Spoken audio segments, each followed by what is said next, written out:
Accessing library computer data.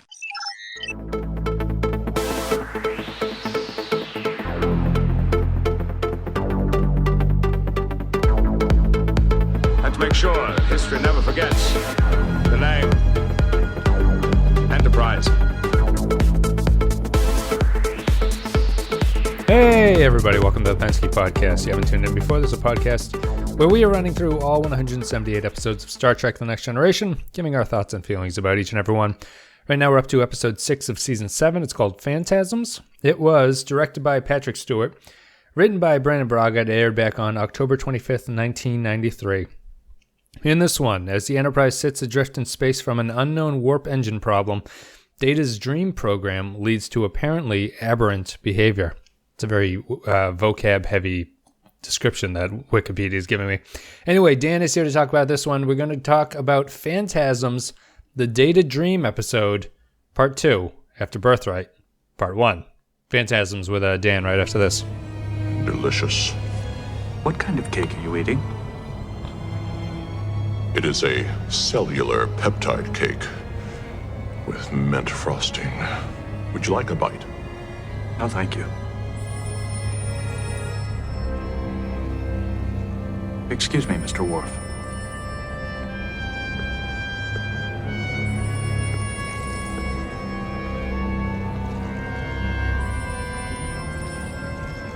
Aren't you going to answer that, Mr. Data? Sir? That damn ringing. Answer it, will you? Yes, sir.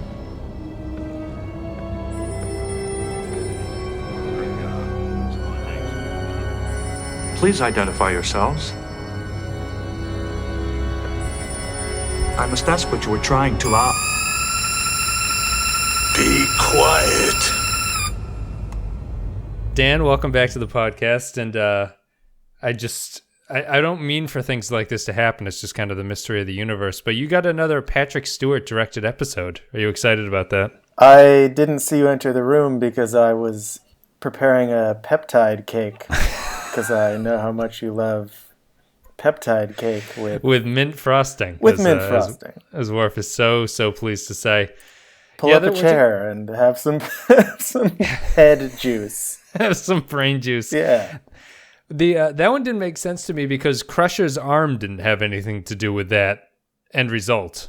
You know what I mean? The bug was on her arm, but it didn't really mean anything. Anyway, guys, if you are unaware, we're going to be talking about Phantasms, which is a season, I think this is the 5th episode of season 7. I'll say it correctly in the intro. But Dan, you're joining us again off of, I think the last one you did was a fistful of datas, right? Right. Oh, you did Rightful Air while I was out Rightful with Clay. Man, did we ever do Rightful Air. You did.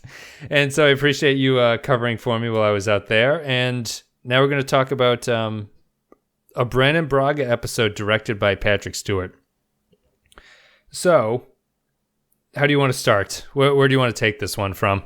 Let's get, besides the fact that it's the Twin Peaks episode of, it's more like The Simpsons does the Twin Peaks episode of TNG. It's very surreal, very heady, which I want to appreciate, but I think we should just talk for a second about whether this is a character episode or not, because I think that's my biggest problem with it overall. Yeah, I'll start that. That's a good place to start. Excellent, good point. That's why we had you back. It's a Brandon Braga episode, right? So Braga is not particularly known for his character work. He's more of like a high concept. He's done Cause and Effect.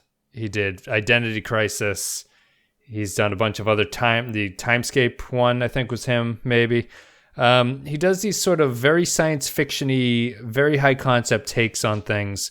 And he's not really known for getting into the characters, which if you guys have heard the previous episodes of the podcast, Clay was starting to have a meltdown because the show is not really approaching its characters in a way that he wants to, and which I kind of agree that in season 7 they should be at this point.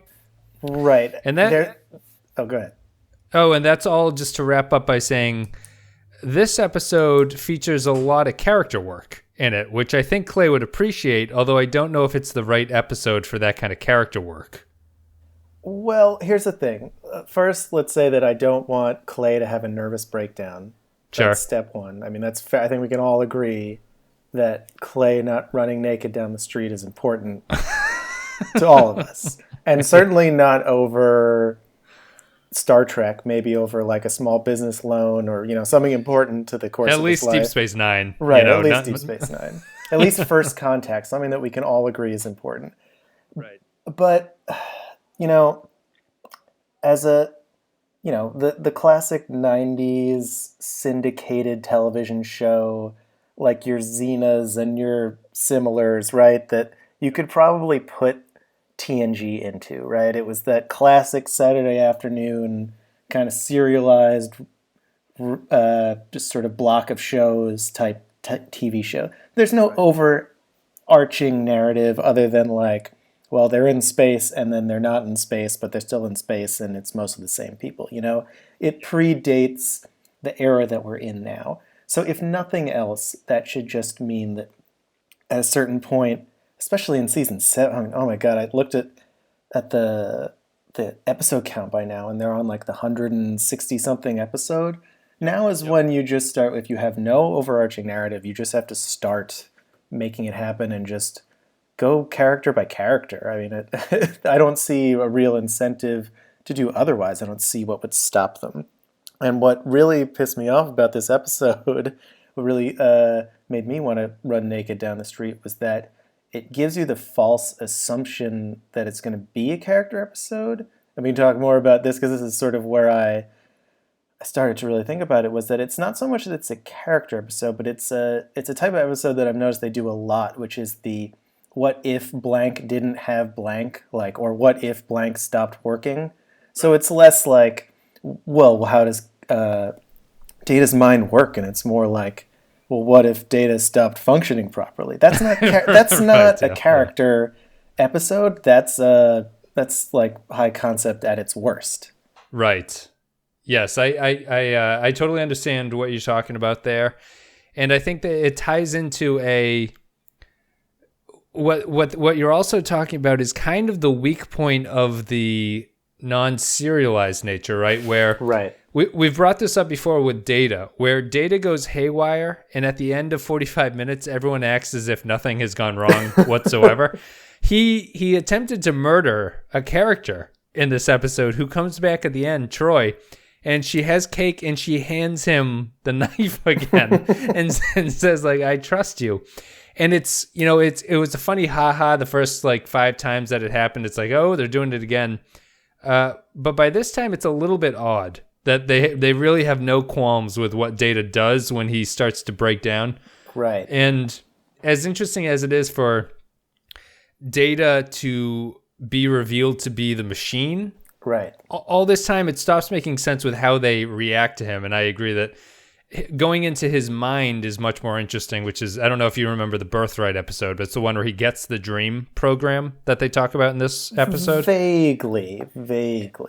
And I consider that episode to be the end of the Data storyline in terms of his character development over TNG. Right. It certainly hits like a hard stop. And you see it as evidenced in such nonsensical moments as after he tries to kill Troy, the way that they respond to it is a polite conversation in is it in the ready room or it's the in conference room? Yeah, in the conference room. And it's just like, this is an unstoppable killing machine that can also like take over the spaceship by farting actually, like if he sneezes, he can turn off the engines. So it's like, I don't know, this is one of those things, and as I've said before, I'm not a magic xylophone guy. Like, I don't really try and nitpick this stuff, considering, it's 20 years later. Yeah. But Jesus Christ, like, get a energy field or a prison cell or like a magnet or something to hold him down and just...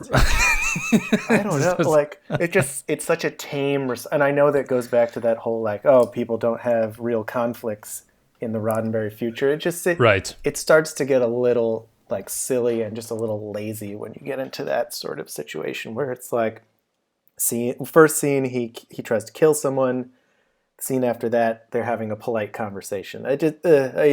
It does. It's starting to fall apart. It wears you out at a certain point, and I feel like it's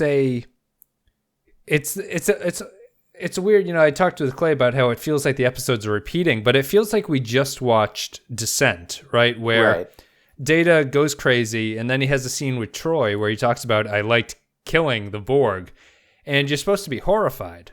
But the show doesn't want to touch on that at all. It just plays it for the moment of this is a disturbing moment, and then it abandons whatever that's supposed to mean for the long term.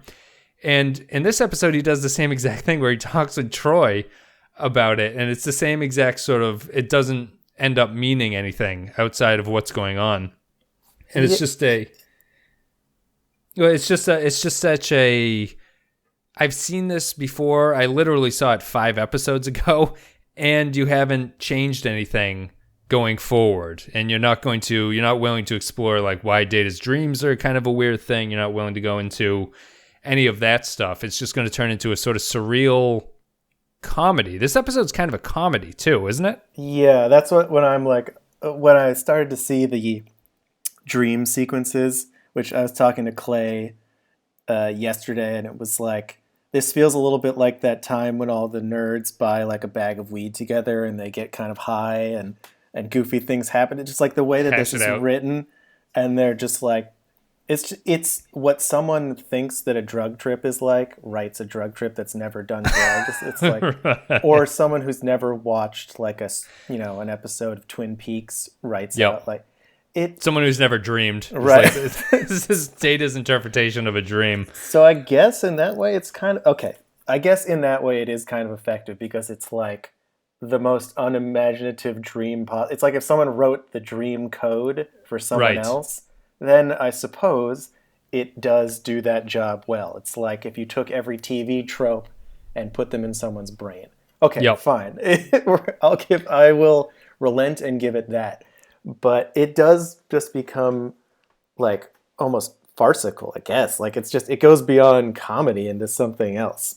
Well, I mean, in Birthright, that was a point of Data's dream. Everyone, it's commented on in the episode. They're like, "This dream sucks," but they're like, "Oh, it's because Data is dreaming the dream," right? Which is a nice self-aware moment for the show. Here, he's not really doing that, and the dream sequence stuff is the main point of this episode, but it's kind of the high concept thing where he's like Brandon Braga strings along a bunch of other storylines that they don't really serve any point. They're just there to sort of waste time. Like there's the Picard needs to go to a banquet that he doesn't want to go to.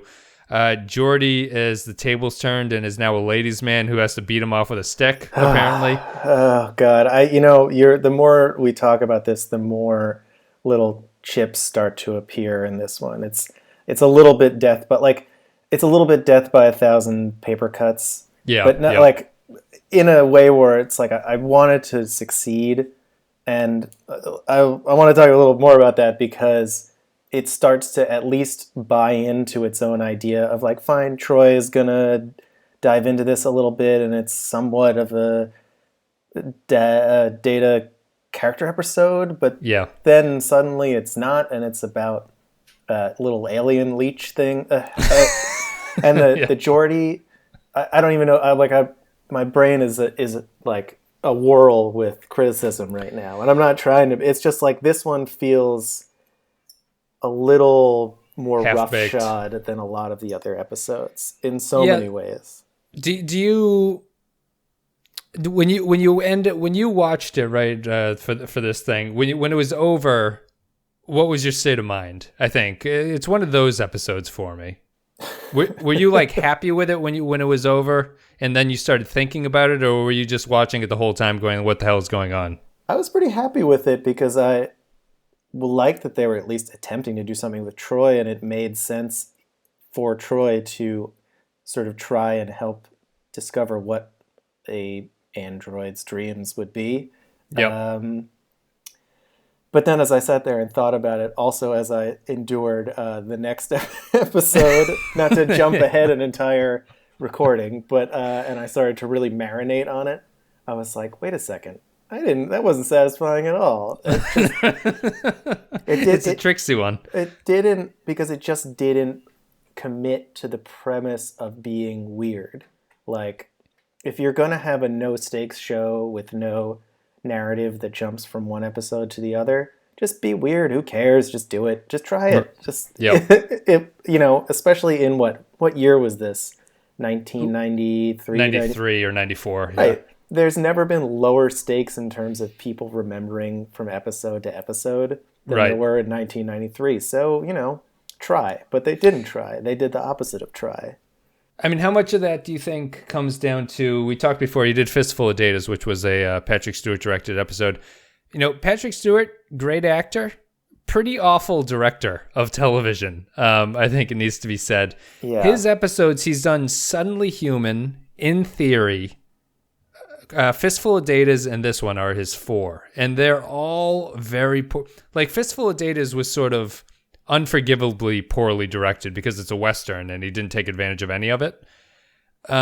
This one, I don't feel he abuses the weirdness that needs to go on in the dream stuff to keep you a little bit more interested in it. It really feels like he just stood everybody in 10 forward and moved the camera between tables to them, and it feels so lackluster and uninspired in the directing front. What'd you think?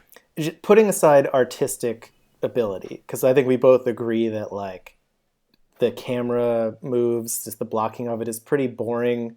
It's not even bad. It's just the most straightforward TNG blocking and direction. I mean, the craziest he gets is a fisheye lens when it's like obviously in the dream, which is pretty cliche at this point, but it's what he does. Well, he's a classically trained actor, and I believe the first thing they teach you is that when you're in a dream sequence, you have to rent a fisheye lens and bring it to the set that day. I believe that's Shakespeare said that. Yeah, that's Shakespeare one. That's just, come on, Wes, that's basic Shakespeare. But at least with Fistful of way back in old Cowboy Town there, they committed, not only did they commit to the cowboy idea, but it was a fundamental element of the entire episode. And I don't mean because it had a lot of camera time in the Wild West space. It was just that it actually helped function, create the function of the episode itself, of the narrative arc. There was a reason for it to be. Here, it's a little bit like, I get it, but it just didn't get the same due that the cowboy universe did in the other episode. Yeah. I mean, you have a little bit more of like a guiding hand with the Western stuff. What it's supposed to be like. Like, this needed more of a, we mentioned Twin Peaks, but this is like the not David Finch. This is the David Lynch TNG episode, right? Yeah, like exactly. that's the one that, like, if you were picking a director, it'd probably be Lynch to do this one, right? Because it doesn't make a whole lot of sense, and it doesn't need to. It just needs to be weird for the sake of being weird, on some level. Yeah. And I think if you got that, comes down to the scripting, but like I know TNG has to do the aliens are the cause of this type thing, but I think it's pretty much a part of the show at this point. But I feel like this episode didn't need that to be happening. Although I don't know how they would get out of the narrative other than these little leech aliens are causing Data to do stuff. Yeah, I mean, it's hard. I'm not going to attempt to rewrite the episode, but I will say that I don't think that they needed to have the alien twist in there. It could have been a simple malfunction of the dream thing. The concept of a non-human life form dreaming in itself is interesting, and like whether they had chosen even Worf to do it, because he's just an entirely different species, would be interesting on its own. Yep. But there could have done plenty with Data and his dreaming, and that could have been the cause and problem with anything here, because it's a handwritten code by one crazy old man. I don't think that the alien thing versus it just being a flaw in the programming of his ability to dream would be just as good. You know what I mean? It's like, I know what you're saying. They get into this like, well, it's always got to be aliens. Right. The kids love aliens. Give them aliens. Make them leeches. Yeah, I know. Kids today like leeches, so make them leeches. I don't know, man. I feel like it's too like esoteric if it isn't some direct cause of what's going on. Like if it's not aliens, they would say that it's like some kind of particle beam out in space caused Data to go haywire, that kind of thing. There has to be like an external cause, and I think it comes down to what we were talking about earlier, is that otherwise it just makes Data seem unhinged in a certain way. Like he could just go crazy at any particular point. There's nothing people can do to stop him. So they need some like loose wire in him, basically. Although I don't think the episode is really even particularly clear about why this interaction is happening. Right. Because like Data can just see the aliens for some reason, and now he's dreaming about them. But that part, I think that's okay. Because if they had committed to that, and that had been just more that, okay, they did commit to that part, and that was good, and that it was a clear arc in the narrative that somehow these things were in his brain, or he was seeing them, and the way they manifested was a group of grizzled Victorian era prospectors or something like that. Yeah. That part was fine. I don't know. I guess in that way it served a good purpose, and that it helped us understand the flaw, or understand that we're gonna hang out with these leech creatures, or I don't know. Yeah. I'm like awash in a sea of ambivalence at this point in terms of trying to figure this one out. Yeah, I mean, I probably sound. I'll talk about some things that I like, because I don't want to. Yeah, let's get positive. Yeah, I don't think I've been negative with season 7, and I know that's the cliche, and I'm trying to stay as objective as possible, even though I'm being told that you can't be objective with this stuff. But you need to. I'd like to think about. I don't really know. Like, what have you followed or watched any of the other season 7 ones besides the ones that we're talking about today? I watched Gambit Part 1 and 2. 1 and 2. Do you? Did you agree with what me and Clay were talking about in terms of how it fit into season 7? Or I think I was saying it more because I've seen all the episodes at this point.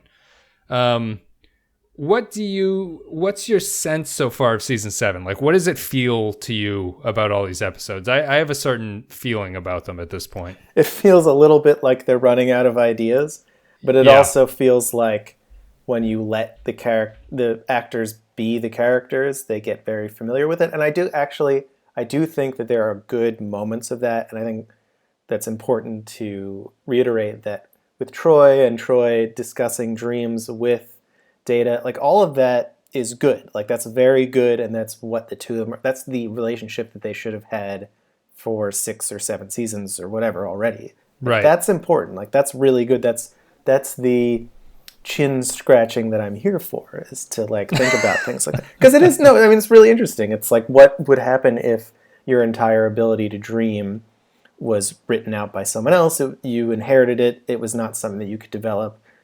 And how does a therapist, a psychologist, I forget what her actual counselor, how does she work with that? How does she interact? Like, that's really good. Like, I liked those parts a lot. And that gave me hope for the episode, was those parts. Less so the surreal. Like, I could have almost done without the surreal stuff if it was just those really good moments of interaction, those little bits of character work. And I see a lot of those. There were a lot of those in Gambit 1 and 2.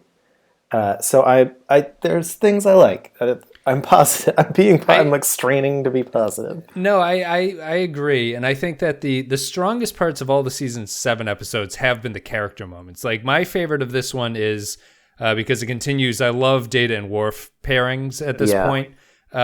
When Worf takes the cat is maybe one of the top 3 funniest scenes that the show has ever, like, legitimately funny. Right. I will feed him. It's a great, and then the little sneeze on the way, like it's it's almost like they're getting better at these small moments, but they're getting much less skilled with the overarching narrative. Yes, that's a good way to put it. I think you've clarified. Like the sci-fi storylines now seem much weaker than the character interactions, and the character interactions are getting good enough to a point where the show is starting to feel a little bit melodramatic at points, which is weird, but it's really just because they're sort of shooting. The characters are now getting settled into feeling more emotional and like friendly with each other, which is something brand new because we're used to the sort of bureaucratic interactions that they've had for 6 seasons. So it feels a little bit soap opera-y sometimes when they're talking to each other. But I think that's important because they're they're running low on what seem to be strong narratives, certainly strong hour-long narratives. Yeah. And I gotta say, in a lot of ways, the direction and the art direction of the episodes is really falling off. I don't know if that's because people are moving on to start Deep Space Nine, or they're just moving on in general. You know how these long-standing shows, they change staff. But a lot of that stuff is really falling off. And we can talk when we go back to negative about that sort of stuff in this episode. What did you think? What artistic? I can see the direction and stuff because I think everyone at this point in season 7 is overworked, including the writers and everything. So I was just wondering what you thought about like the art direction that you mentioned that you thought was weaker. Well, for one thing, they have a lot of sort of hastily done special effects in this one. Sure. I was watching this one. I was watching the remastered version of this episode, and when Data opens his chest to answer the telephone, you can clearly see, because it's widescreen, or it's slightly wider screen, like standard plus. You can see him reach around the dummy in uniform. Yes, so, it looks like the hand is just reaching from stage left into the chest. Yeah. But that's what I thought originally, was that it was just a stage left sort of move into frame, but then when I watched it a second time, I noticed that he's actually standing behind it, and you can see his body behind it. It's just and I won't, like the cake and all that sort of stuff, and her head coming out of the cake, et cetera, whatever. It's fine. It's just, you can see that any effort that's left is being focused on these character moments, and I think they're really good, and I think this had a lot of good Troy Data stuff. Yep. And it is helping me get through the rest of the episode. And that's where that ambivalence comes from, because I liked a lot of that stuff, and I will remain positive about this episode because of that. I liked the Geordi Data stuff. It doesn't really make sense with Geordi's character that we've seen so far. But I thought it was something the show has never done before, which I was kind of surprised by. And that storyline doesn't really resolve itself. She kind of saves the day by taking Picard away. And, that's fine. But it was just kind of a unique type situation that felt very Braga-esque. He'll do that. Like, it ties in with it. That storyline didn't resolve. And I feel like Picard's motivation is sort of unclear to me. He obviously doesn't want to go to this thing, right? Right. Why is he trying the entire time to get there when it doesn't seem like there's any sort of punishment in store for him if he doesn't make it? Because because the Asian admiral is going to give him some snide remarks over subspace communications or whatever. The long lost Asian Murray brother. That's right. It just that. But again, I think those things are good. Being willing to like wiggle pieces off of the format the way that does, and the way that the Geordi stuff in this episode does, I think is good. I think that shows at least some maturing in the way that they put these together. It shows less rigidity. It's like, I almost don't care that neither the Geordi as ladies' man or Picard as tardy party guest. Like, they don't really advance the story, but they're at least willing to show us something of the characters themselves and some ups and downs. Like, I will take that. At this point, I will take that as a positive, even if it probably took screen time away from some piece of the larger narrative that could have improved the overall episode. Right. It also just feels very 90s television to have these like character breaks like that, where it's just a random moment between a couple of buds just budding out. Right. But There's always the unsatisfying sitcom B story that never really resolves itself, and it's just there to basically fill the 5 minutes that they couldn't fill with main storyline. Exactly. And that's kind of what this is. Like, I don't think those storylines are bad or anything, but it's just kind of I always tend to focus on writing because it's the thing I'm most interested in. It just feels like it's unfinished. Like if he had another day to figure out how to wiggle them together, it would have paid off that much more. Just when writing is tight like that, it makes everything seem that much better. Somehow. I agree. But I think at this point, 7 seasons in, 160 odd episodes in, I almost am more willing to accept wobbly writing if it means they at least try something new. You know what I mean? Like the stakes are completely gone at this point. This is like the third to the last day of school, senior year sort of situation. It's like the fact that they're even putting it together this well, that it's not just like a bunch of B-roll footage that they edit together, is pretty impressive. Shades of Grey Part 2. Yeah, exactly. Exactly. Just got 26 episodes of that. Right, that it's not just, exterior shots of the ship blowing up for 45 minutes and then the episode is over.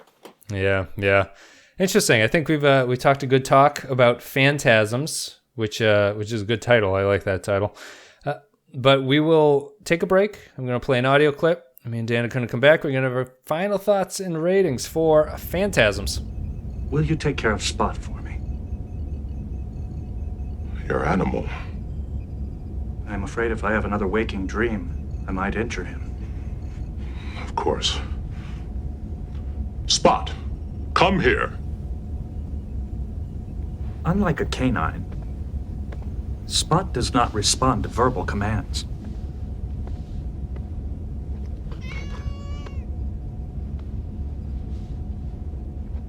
Goodbye, Spot. He will need to be fed once a day. He prefers feline supplement number 25.